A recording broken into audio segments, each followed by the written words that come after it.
Okay, welcome back everybody. It's going to be a little bit of a quicker video today. We just have one proposition and one theorem to get through. One example with the first proposition as well, but it'll go pretty quick anyway. We're wrapping up the section on integral transforms, and let's just do a quick recollection. This is kind of a visual representation of matrix vector multiplication, what I have here. And if you take that grid that the matrix and the vector is defined on, and you take the kind of the mesh size to become infinitely small, you recover the integral transform, where we're rotating a function and integrating it against the kernel, which is really a two-dimensional version, a two-dimensional surface. And what we're heading toward is kind of establishing these kernels to try to find useful kernels. And the way that you would do this in linear algebra, if you were just working with matrices instead, is something called a representation of a linear map. Okay, so a matrix, and I think everybody kind of assumes that matrices are linear maps, and I have this slightly altered perspective that I think if pushed, most mathematicians would agree with me on, that matrices are not linear maps themselves. They are actually just representations of linear maps. This is the same way that, I know it's a little bit confusing, if I write this number 5 down, I'm really not writing the number 5 down, I'm writing a representation of the number 5 down, right? There's a distinction between 5 as a mathematical concept and this numeral that I've actually inscribed on the video screen here. So they're slightly different things. One way is a way of representing the mathematical object we're actually talking about, but it's not truly the mathematical object itself. So that's maybe too philosophical for many reasons, but this is actually important when we get to operators, and we're going to start with matrices to try to emphasize this. So what I want to say is that linear maps are kind of the mathematical object, and the matrix is actually just a representation. It's a visual way of describing its properties. In the same way if I wrote the number 5 down, that's not really the number 5. Number 5 is some mathematical entity out in the ether, but it's a representation of the number 5, something that we can get our hands on and manipulate symbolically. Anyway, so how do we actually write matrices down? That's what this proposition is really saying is, given some sort of linear map, how do we construct a matrix representation? How can we construct M, a matrix, given L, a linear map? Well, it's not too bad as long as we have a basis. So the most important thing we have in these cases is the orthonormal basis, which is a concept covered in a lot of linear algebra courses. And if you're given it, even if you haven't covered it in the past, just as long as somebody tells you, hey, this is an orthonormal basis, then you can do everything that's given to you here. So basically, once you have an orthonormal basis and you have a linear map L, then you know what L does to every element of the orthonormal basis. By construction, the linear map must do something to each member of an orthonormal basis. And all we're going to do to define a matrix is we're going to look at wherever L sends one member of the basis, the member according to index J. And we're going to take the dot product against another member of the basis, that with index I. Okay, so since the basis can be indexed over different subscripts ranging from 1 to D, then our matrix can get defined based off of those subscripts I and J as our linear map acting on EJ, inner product EI. So for example, if I wanted, let's grab this one right here, M sub 2D, that's just one entry in the matrix. How could I calculate it? Well, M sub 2D is calculated by the inner product of L against E, a member of the basis, ED, because it's the J is the second component, comma, E2. And so you just compute that as you would any other inner product or dot product, and you get a single number out, a scalar, right? So it's sometimes called a scalar product. That scalar goes inside of your matrix. And you just do this for every single matrix entry, and eventually you fill up your matrix and you get the full matrix. That's actually how we construct matrices. And I realize that maybe if you've taken linear algebra, or even if you haven't taken linear algebra and all of your linear algebra comes from ODEs, a lot of times people would tell you to construct a matrix by extracting coefficients of variables, and that is a valid way of doing it, but inherently you're actually doing it with respect to a very specific orthonormal basis. And we want to give ourselves the ability to do this with respect to arbitrary orthonormal bases. I know that seems strange right now. We'll see why it becomes important basically in the next section of this book, but we'll see kind of its importance through the rest of this section as well. So this is just kind of a proposition to help us realize that we can define matrices with respect to whatever orthonormal basis we want. And that matrix, if we perform a matrix vector calculation, so this is a true matrix vector product on the left,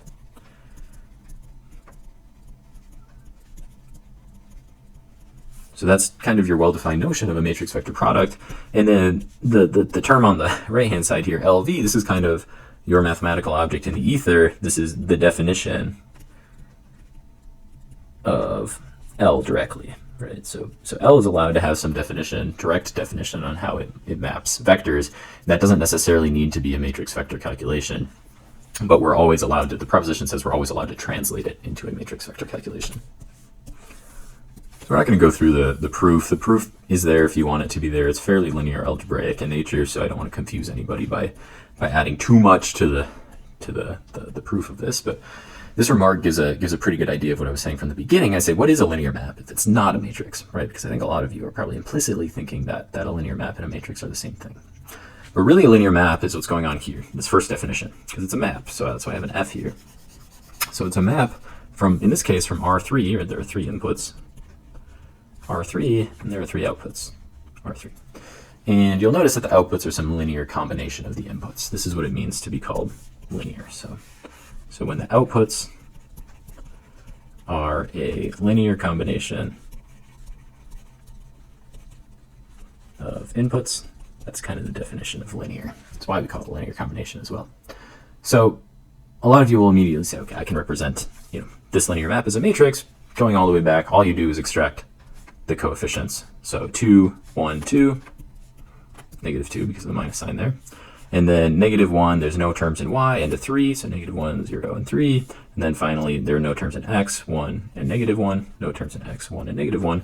That is a very valid representation of this linear map as a matrix, but we want to caution you, alert, this is only the representation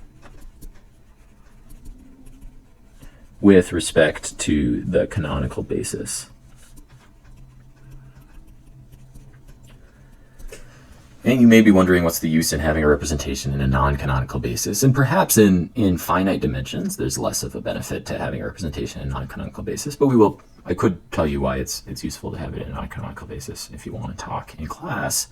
But in infinite dimensions, there's really no such thing as a canonical basis, right? When we jump up to infinite dimensions, it's way harder to assign an arbitrary x, y, and z axis, if that makes sense. We have to be so abstract about these objects that there's really no visualization going on. There's nothing that's prioritizing one choice of basis over another. And so to gain a representation in infinite dimensions, it's a representation of a linear operator, not a matrix. But to gain that representation is going to require that we abstract our minds away from canonical bases and just be content with any basis that has been handed to us. But this is the representation of a matrix, or representation of a linear operator is a matrix, but it's a representation of a linear operator, which is not the linear operator itself. The linear operator itself is this kind of abstract concept of taking 3 things in and getting 3 things out. So you can study that a little bit more if you want. I've got this quick proof, right, that you would expect if you do the matrix multiplication on the vector xyz, then you do in fact recover the output of the linear map that we want. Anyway, let's actually look at some examples of our proposition in action, right? Because the proposition says I can actually define this matrix representation for any orthonormal basis. I don't need to be specific about the canonical basis. So I've got some examples here where we're doing it for arbitrary bases. Not necessarily arbitrary, we're kind of chosen 2 bases for you. So here's a linear function, linear map from R2 to R2. And let's grab one basis, which is 1 over root 2, 1 over root 2, 1 over root 2, negative 1 over root 2. Definitely an orthonormal basis. Or another orthonormal basis, which I'm calling D1 and D2, which is 3/5, 4/5, and negative 4/5, 3/5. So those are 2 independent orthonormal bases. I'm not going to prioritize one over the other. What I'm going to do is I'm going to calculate the representation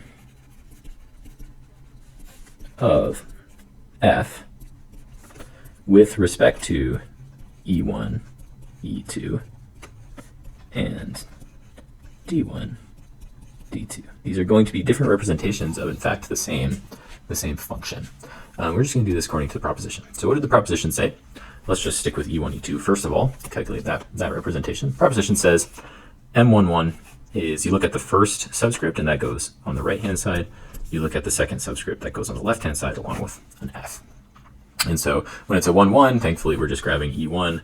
That's going into both, which means the 1 over root 2 goes in the first part of F, 1 over root 2 goes in the second part of F. It also sits on the right-hand side as 1 over root 2, 1 over root 2.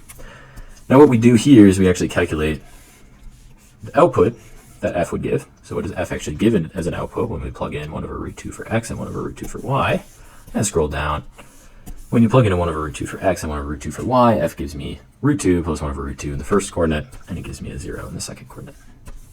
So that's just plugging those directly in to f and getting the output. Now all I have is an inner product, or a dot product, however you want to think about it, of two vectors. And we've been doing this since calculus 3. We can do a dot product of these vectors. All we do is multiply straight across, that's that and that. Then we're going to add those together. We end up with 3 halves. So let's just recall what I was calculating when I got that 3 halves. I was calculating M11. This is the first row, first column entry of my matrix represented according to this basis. I can do the same thing with M12, and let's just recall that the first subscript goes in the second term of the inner product. The second subscript goes in the first term along with f. So if I jump up to what is E2, E2 is 1 over root 2, negative 1 over root 2. So those are the terms that go into f, 1 over root 2, negative 1 over root 2. And then I actually calculate these out. So just don't forget f of xy was 2x plus y, x minus y. So I'm plugging in 1 over root 2 for x. I'm plugging in negative 1 over root 2 for y. And when I plug those numbers in, what I get in the first row is root 2 minus 1 over root 2 and a root 2 in the second row. The E1 kind of sits along for the ride. It just kind of hangs out in the second half of my inner product the whole time until I decide to actually compute the inner product. And once again, computing is not too bad. We go horizontally across, multiply those together, and add everything. We get 3 halves once again. So this is M12. Row 1, column 2 of my matrix will be 3 halves. I can repeat for M21. Remember, the first entry in the subscript goes in the second entry of the inner product. The second entry in the subscript goes in the first entry of the inner product. So then E1, you'll recall, is still 1 over root 2, 1 over root 2. E2, you'll recall, is 1 over root 2, negative 1 over root 2. If I look at the image of f with those inputs, I get this vector. And then E1 came along for the ride. We're going to take the dot product yet again and recover 3 halves for M21.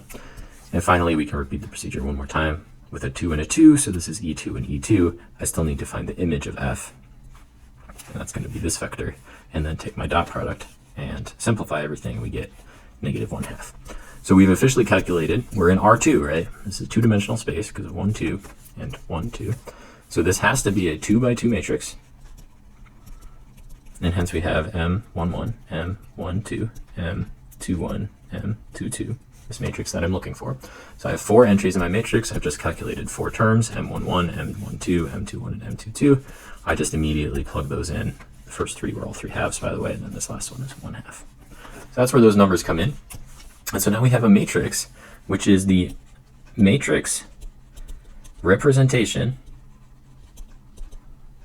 of f with respect to the orthonormal basis E1, E2.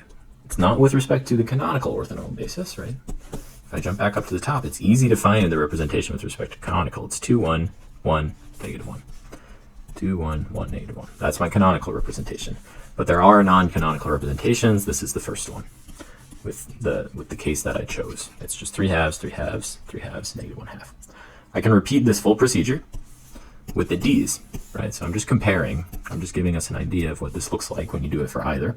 So if I do this with the D's instead, now I'm going to be using the vector 3/5, 4/5, and negative 4/5, 3/5 every time I calculate my inner products. And so let's just go through that a little bit faster than before, maybe. I just, once again, need 4 terms for my matrix, but the inputs to these calculations have changed, right? So now I'm using D1 as the input to F, and recall D1 is 3/5, 4/5, and then D1 as the right-hand side of my inner product is 3/5, 4/5. If I evaluate 3/5, 4/5 in F, there's a bit of a typo here. There should be a line break there. But we're going to get 6/5 plus 4/5, and then over 3/5 minus 4/5. And if I perform all of these calculations correctly, right? What is 6/5 plus 4/5? That's 10/5. That's the 2 showing up here. What is 3/5 minus 4/5? That's negative 1/5. That's the one showing up there. So sorry about the typo if that's throwing you off.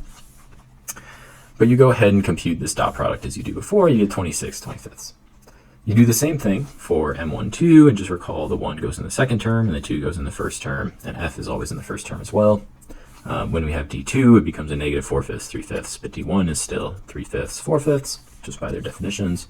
Calculate the image of F, take a dot product, you get negative 43 25ths. You can do the same thing for 2, 1. Take the image of F, dot product with D2, compute it out, you get negative 43 25ths. And then finally for M22, we have D2 and D2, so negative 4/5, 3/5 for both cases. Find the image of F, calculate the dot product, and you get negative 1/25.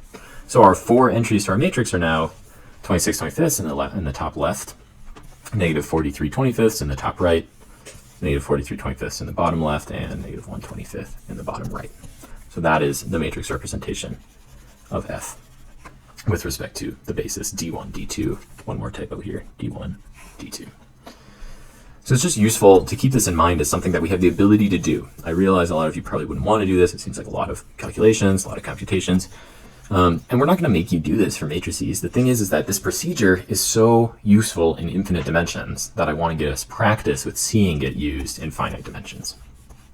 I've got a remark there comparing it to the canonical basis, but it's really this theorem that I was setting ourselves up for. Our theorem is the fact that once we jump to infinite dimensions, instead of having a matrix representation, in infinite dimensions we now have a kernel representation. This is the whole point of the integral transform, is that with infinite dimensional operators, L, we have a kernel representation of L.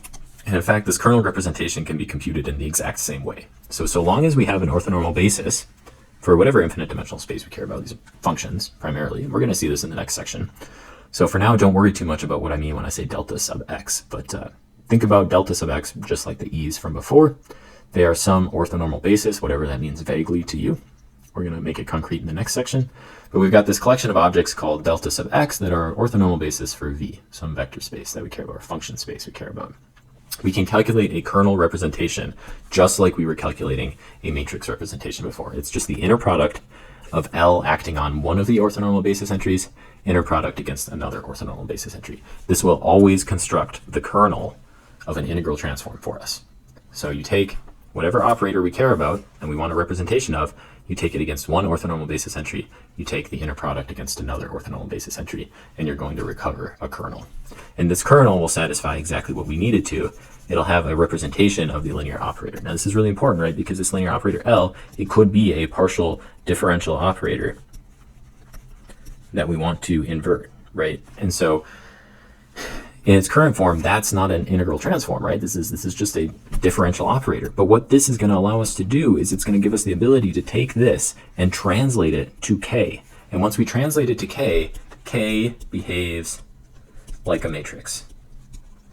That's the most important thing we have here. Once we know that K behaves like a matrix, hence K inverse is easy. And I'm putting that in quotes because obviously it's not necessarily true. It's easy to find. Matrix inversion is a much easier process than partial differentiation inversion. And so what we're trying to do in this section, really in the next section, the rest of this chapter, is try to translate partial differential operators like L into a kernel form where the kernel now behaves like a matrix and we know how to invert matrices relatively easily. So that's what the theorem says, is we can do something very similar to matrices and construct these representations, but we can do it in infinite dimensions. In particular, we can do it with partial differential operators.